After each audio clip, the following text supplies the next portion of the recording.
Welcome to day 30. If this was your last night, if you knew that tonight was the night that you were going to die, what would you do? And especially, let's consider that you've known for a few days or a few weeks that this was going to be your last night. What would you have lined up to do? And I can think of a lot of different things that run through my head that I might consider doing or that I think maybe you might consider doing. I've always wanted to skydive, it's on my bucket list. And so, what better time to skydive than on your last night? Or I'd want to surround myself with those that have shown the most love towards me. And I know we're supposed to love everybody equally, but maybe the ones that I feel closer to. Let's put it that way. Maybe you want to have like your favorite meal. I'm going to go all out. I'm not stopping on the desserts. I'm going to eat as much of that sugar as I want to and the biggest, juiciest steak, the best cut of steak. I don't know, that might sound terrible to you. But what would you do if this was going to be your last night? What about washing feet?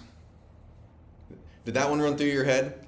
I mean, if you read John 13, 1 through 20, maybe it did because you kind of saw where this was heading a little bit. You put two and two together there. But take that out. If you hadn't just read John chapter 13, would that have run through your head of, I might wash someone's feet?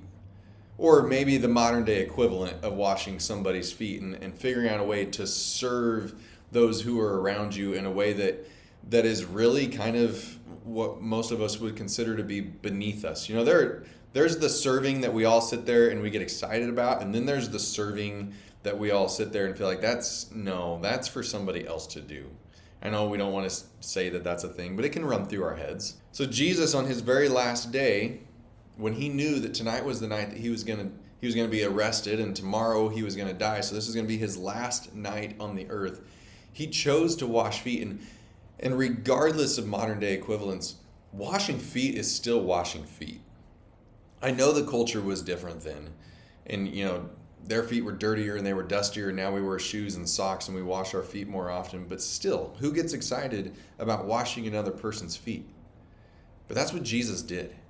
Now, a lot of times I'll sit there and I'll kind of put myself in their shoes and I'll just consider that they all walked in and they looked at the bucket for water and they're like, man, who's going to wash our feet? Where's the servant person who's supposed to wash our feet? But I wonder if maybe some of them or all of them just didn't even give it a second thought.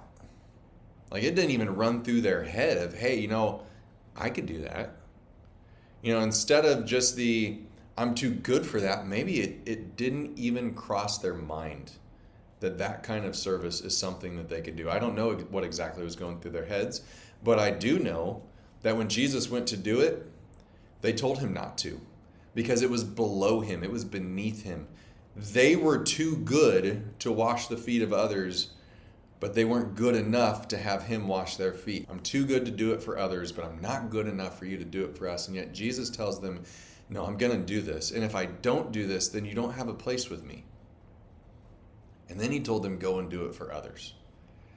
On his very last night that he was going to be alive before being taken to a cross, Jesus chose to serve others. Not begrudgingly, not because it was what he had to do, but I believe it's because Jesus found joy in serving others. And he wants us to see that we will find joy in serving others. So I know we don't live in a society where we wash each other's feet. And if you have friends over and you suddenly pull out a bucket and you start washing their feet, they might be the last time that those friends come over. Maybe. I don't know.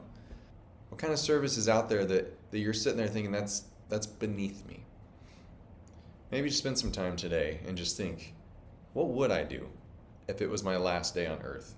What opportunities do I have each and every day to serve others?